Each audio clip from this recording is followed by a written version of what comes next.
going, guys? My name is Brandon. Welcome to Audio Addiction, where you can find latest album reviews. You can find our band interviews, and you can find live coverage of the concerts that we get. I just posted Slave set, so definitely check that out. I'll also be posting Emerosa set probably around the same time as this album review goes out, so check that out if you're interested. That one was a really good time. This week I'm going to try to go to the Devil Wears Prada headliner with Veil of Maya, Silent Planet, and Thousand Blow, and I hope to get video of all four of those bands if possible, so definitely be on the lookout for that. And then the following week I got a bunch of other stuff that I'm going to be working on, so I'm excited to share with you guys with that. So if you enjoy what I just said, make sure to subscribe, make sure to hit that thumbs up. It really does go a long way, and thank you guys for your support. So tonight we're going to be talking about August Burns Red's new record, Phantom Anthem.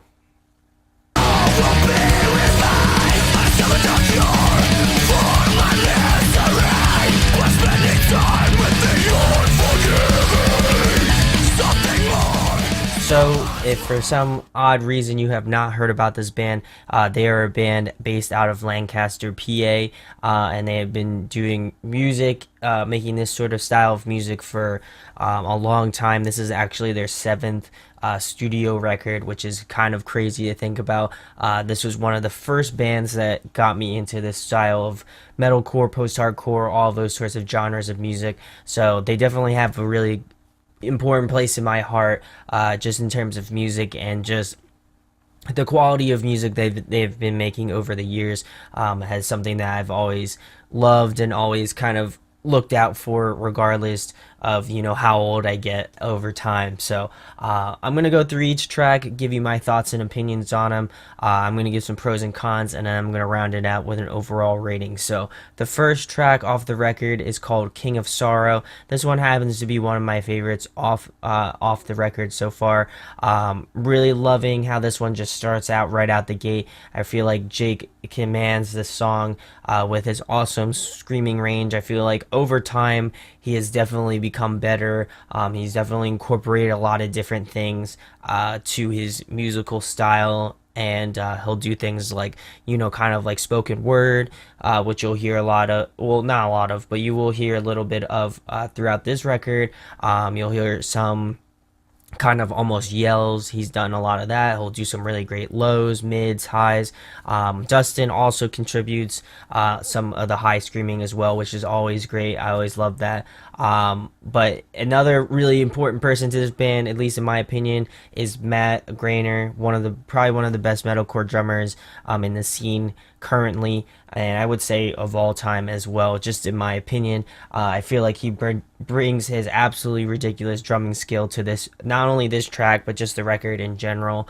Really liking the sort of dark, ominous undertones in the bridge of this track as well. There's a cool solo from JB, which I have to say, listening to this record, I feel like he really stepped up his game from previous records. I felt like his solos were always great, but I feel like they're just kind of on a next level on this record. But the solo starts from around the 2 minutes and 44-second mark and ends at around the 3-minute mark, which is really cool. I also like that Jake and Dustin trade off with screaming towards the end of the track. I really feel like it really instills what I'm talking about August Burns Red. They've been doing it for a while, and they obviously know how to construct a track very well, and I feel like they utilize each band member to the best of their abilities and what they do. So in my opinion, I feel like that's a strong suit of this band. I feel like it's a great opener track, and it definitely gets the listener pumped to listen to the rest of the record, at least in my opinion. So we're gonna move into track number 2, which is Hero of the Half Truth. This one has a sort of classic August Burns Red appeal to it. That was kind of what I got right off the bat after listening to it probably between 10 and 15 times already. Really think that this song is solid from start to finish. There really isn't anything that kind of jumps out, but it's something that is just kind of solid throughout. There's nothing like extremely groundbreaking, but at the same time, it's what I come and learn and love to expect from August Burns Red. I also like the part between 2 minutes and 27 seconds to the 3 minutes and 20-second mark. There's this nice little bridge that breaks up the track. You can hear some cool cello work at the beginning and then kind of fades into another great solo from JB. I've always liked how they've articulated instruments into the bridge and just bringing kind of a uniqueness that makes those tracks kind of memorable in my opinion, and just like how the trade-off between how they'll have like violins or they'll have some slide guitar or they'll have some interesting sort of genre change that always, to me as a listener and just a fan, being a fan of the band for a long time, I've always liked that they've incorporated this sort of unique traits and maybe like a few tracks off of each record. I really feel like, to me, that's what makes them stand out to me. But after the bridge, it kind of picks right back up to the more, typical, atypical ABR that you expect.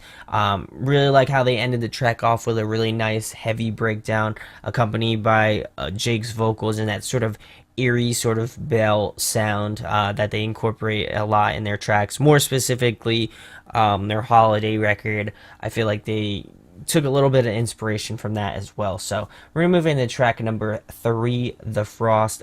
They released a music video for this one and it is also one of the singles off the record. And it happens to be another favorite of mine. Really liking the drum and guitar work in this track. More specifically, I feel like, again, it's good to note, Matt Grainer, again, absolutely killed it on this track. And I feel like JB just, again, murdered it on the sort of leads and solo work. I also feel like Brent did a really great job as well, too. I feel like his rhythm work gets overlooked sometimes, just, obviously in comparison to JB. But I really think he has put some really great work into the sort of riff styling on this one. Again, I feel like I'm getting that sort of holiday record aspect into this track just with the bells and this that sort of additional layering. Also the fact that they've gone back to Atrium Audio, Carson Slovak, for pretty much every one of their records. So there is that sort of camaraderie that they have, and it has that sort of familiarity as well. This one is definitely bouncy, fun, and just overall a well-written track. It has some really great grooves and just vibes to it, in my opinion. I like that there's this cool sort of bass moment that Dustin gets his own little time in the bridge. I feel like that was a nice little moment for him.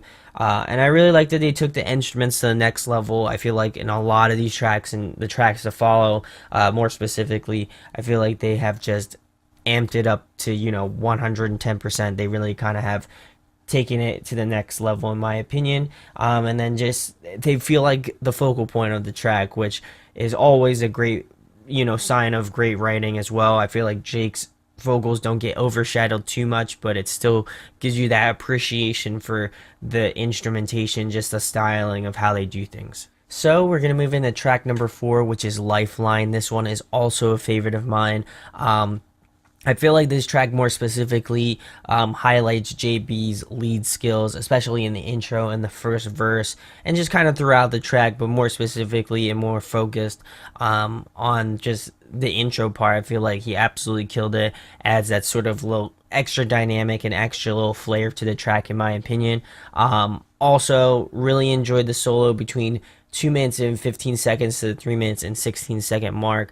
I really think it's one of my favorite solos off the record, in my opinion. I like that it has that sort of minor Egyptian vibe to it in terms of the solo styling. I felt like the sweeping was absolutely sick. It kind of starts off slow and then just builds and then it just speeds up absolutely to the end. So I like just the intensity of it, just how the track kind of picks up intensity after that sort of guitar solo as well. And I'm loving the ending of the track. It ends with this sort of anthematic climax to it. And I really feel like they hit all the nails on the head on this track, in my opinion. It's definitely amongst the top tier tracks that August Burns Red has written, in my opinion, and I really enjoyed this one. So we're gonna move into track number 5, which is Invisible Enemy. This happens to be one of the singles as well, actually the first single that they released, and I also like the music video as well. If you haven't checked that out, I would highly recommend it. It kind of has that. Well, first of all, it has like I forget what they are. I know it's a marionette or something. But they kind of harken back to different music videos that they did. That weren't in puppet form. That was the word, puppet, which was really cool, and I felt like it was a nice little throwback and homage to the band. But getting back to the track, I'm liking the usage of Japanese instruments in the intro. I feel like it's very reminiscent of another band, Ocean's 8 Alaska did pretty much a very similar thing, which I thought was cool and just an interesting sort of, I guess, happy accident per se. So that was really cool. Also, I feel like this one is definitely on the heavier side of the album. I know that these are all metalcore tracks, but I would say this one is definitely in the range of the sort of lower tuning tracks. I know that they did. I don't know if it was an interview or some sort of thing where they said that they were using different tunings. So this one is definitely on that sort of list of heavier tracks that have that sort of heavier tuning to them. Really, that digging the sort of darker undertones. I feel like with August Burns Red, it's not a sort of synonymous thing with them. They kind of have that sort of happy, sort of hopeful vibe to them. So it's interesting that they would ever take that sort of turn to it. But I do appreciate the diversity and just kind of the interesting sort of switch up that they're able to do with this track. Matt is an absolute beast on this track. I would say it's one of his best works on off this entire record, but that is certainly not saying a lot. There's a lot of tracks where he just goes in on the drums, but he's always been one of my favorite drummers. He just has this sort of impressive skill that anybody who listens to this style of music can say without a doubt that he's one of the best, at least in my opinion. And I'm really liking Jake's range in this one. It's pretty remarkable to me how he just kind of switches from highs to lows and doing just different things with his voice and just, expanding his sort of vocal range throughout. I feel like to me, that's always been a strong suit about Jake, even probably more recently with the more recent sort of albums that he's done. He just keeps getting better and better, and that's what I've always appreciated about this band, is that they've kind of always pushed the envelope in terms of just metalcore music, as well as just doing things differently. They have some heavier tracks, they have some more interesting arrangements, but at the end of the day, it has that sort of classic ABR sound. I was going to say A Day to Remember, but I stopped myself. But it just has that classic sort of August Burns Red sound to it. So really enjoyed that track. But we'll move it into track number 6, which is Quake. This one just has this just really strong anthematic feel to it. To me, it just makes me want to just move and just groove. I'm excited. Hopefully, if they play this one live in their set list, that would be absolutely amazing. Wink, wink, maybe, possibly. I don't know. It's still kind of early, so I hope that they do this one. Really liking the towering leads from JB. He just is killing it as of recently, especially in the sort of last couple tracks. He just absolutely murders the sort of lead lines. But getting back to this one, they definitely brought out the riffs on this one. I would say this one is definitely the more riffier of the tracks, but also has that sort of nostalgic August Burns Red vibe to it as well. Really digging the breakdown at the 2 minutes and 35-second mark to the 3 minute and 5-second mark. It just was so good. Classic August Burns Red style, which I appreciate. And Matt just brought out the blast beats, and he kind of accentuates that in a few other tracks, but I feel like this one was kind of noticeable in this one. Also, I feel like this track just kind of fires on all cylinders. It's just at least to me, it's the best of what August Burns Red does, and I feel like it is definitely one of the best arranged tracks off the record. And it just kind of I feel like they hit a home run with this one, in my opinion. So we're going to move into track number 7, which is Coordinates. This one is another favorite of mine, but I feel like this one is the black sheep of the record, in my opinion. It kind of takes an interesting turn and is definitely one of the more unique tracks off the record, but I feel like it works together. They just have that way of of creating a track. And to me, at certain points, I wasn't sure about it, but after between 10 and 15 listens, I was completely sold on this track. I feel like it's a grower. Absolutely. I think that most people, when they're going to listen to this album, will not get this one immediately, but I hope that it'll kind of turn around for you like it did for me. Which is really cool. I like that it starts off light and kind of, builds as this sort of song changes genres and just sort of speeds and stuff like that. There's some really cool slowdowns, builds ups, the works pretty much. I really like that Jake is expanding just his vocal range. Especially there's some parts where he kind of almost does clean vocals, which is really interesting. I don't know if he's done it in any previous August Burns Red records, to my knowledge. So it's kind of cool to see him, get into that sort of territory as well. But I just like that the track has this sort of shift to it. It being most of these tracks being kind of almost on average those 5 minute mark tracks. There are some tracks that are a little shorter. There are some tracks that are, I think, a smidge bit longer. But for most of the tracks, they're kind of a little bit on the longer side. So to keep the track interesting, I feel like it is necessary for those sorts of musical shifts. But in my opinion, another phenomenal track. It just has everything on lock. I love Matt's drumming on this one, just the sort of changes in genre and how he is able to incorporate different styles. I feel like it's really great, and I've always liked how they've able to combine and merge different genres together. That's just a sign of a really great band, in my opinion. And I feel like more specifically in this song, they were able to combine it very well. So we're going to move into track number 8, which is Generations. This is another favorite of mine. This track is absolutely vicious, in my opinion. Again, it has some sort of darker undertones to it as well. And it's definitely one of the on the heavier side of the spectrum, in my opinion. Liking the back and forth vocally in the chorus, just the screams and the sort of almost pseudo cleans was just a nice change of pace, in my opinion. There's this really cool sort of blast beat and breakdowns, and I just felt like it was a nice cherry on top on a really just solid track. And that blast beat sort of heavy breakdown part starts at the 3 minute mark and ends at around the 3 minutes and 30 second mark, which is really cool. And I also like the ending of this track as well, starting from 4:15 to pretty much the end of the track. It has this cool sort of spoken word part that Jake has incorporated, most notably in a track called Fault Lines off of Rescue and Restore, I believe. Or I could be wrong and, completely blow my cover. But anyway, I'm pretty sure it's that track. If not, I'll probably edit it in. But really liking that part. I like that they incorporated slide guitar as well in this one.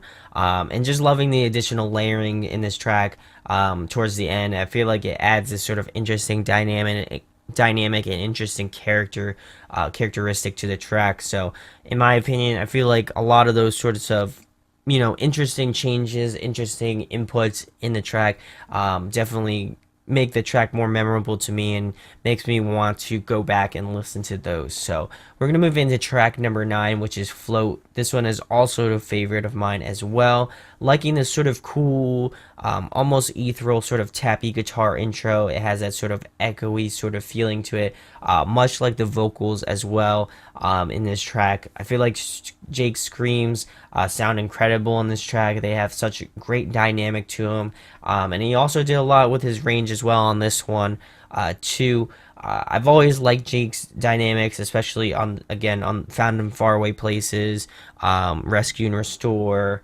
Leveler. I feel like he has just kind of evolved, grown since Messengers, since Thrill Seeker days, since Constellations. I just love just the way he's gone from, Thrill Seeker, and if you listen to now Phantom Anthem, I feel like he has just grown immensely, and it's just shown through the way he's done things, in my opinion. I really thought it was odd at around the 2 minutes and 20 second mark to the about 3 minute mark. They kind of take this sort of alternative rock sort of feeling to it, which I thought was odd at first, but I feel like it has a just sort of interesting appeal to it, and it's not like any of the other tracks. So I feel like it definitely separates, a lot of the other tracks that you'll hear on this record. It was also cool to hear sort of a string section towards the end of the track, just the sort of ending breakdown riff part.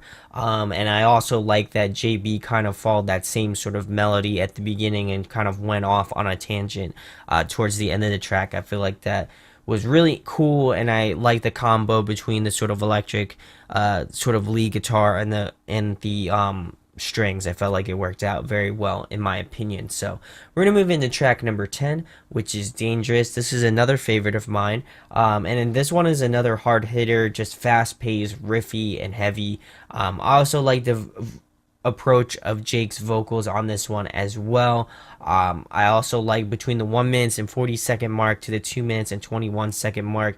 It has this cool sort of Spanish style esque feeling to it. And just the breakdown at around the 3 minutes and 45-second mark was just absolutely gnarly. And I like that they end this track with this almost synthy guitar solo. I'm interested to see how they pull this one off live, if they even do play it live. It would be a weird way to do it. I think they would wind up doing it with some sort of guitar effect, but overall, this one was a really solid one. Just, straight to the point. What you know and love about August Burns Red, this is what you're going to get from this one, at least in my opinion. So we're going to move into the last track, the final track, track number 11, Carbon Copy. This one is an absolute favorite of mine and just a banger in my opinion. Is easily one of the heaviest tracks that, at least in my opinion, August Burns Red has ever written. I think it's definitely in a lower tuning. I'm thinking like drop B or drop A, in my opinion. I don't know.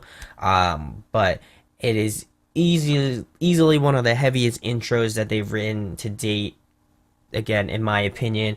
And this track also has that sort of bit of era vibes to it as well. It has a really sort of reverby, sort of echoey lead guitar lines that kind of fill up the space of the track, which I really appreciate. And it's kind of ironic that they'll be taking them on tour next year, which is really cool. But I love this track. I feel like it's super well constructed. It's heavy. It's brutal. It has some really great melodic moments as well. And it just has this sort of memorability to it, in my opinion. Also liking the part between the 3 minutes and 45-second mark to the 4 minutes and 35-second mark.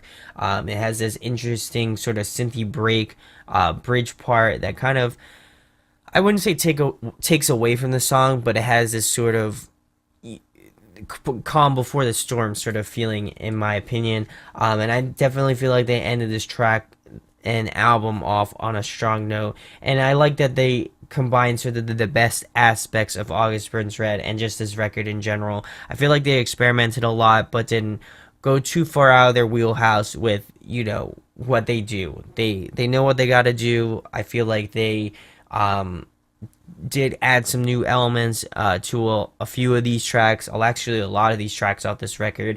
And they were still able to, contain that sort of heavy aspect to August Burns Red. So to me, I feel like they definitely hit this one out of the park. Some pros and cons that I have about this record. I feel like some songs just, I feel like they need some more listens for me to kind of give a super, super accurate depiction of it. But I really don't have any cons about it. I feel like they hit, every sort of song in all the sort of cylinders. They have been doing it for such a long time.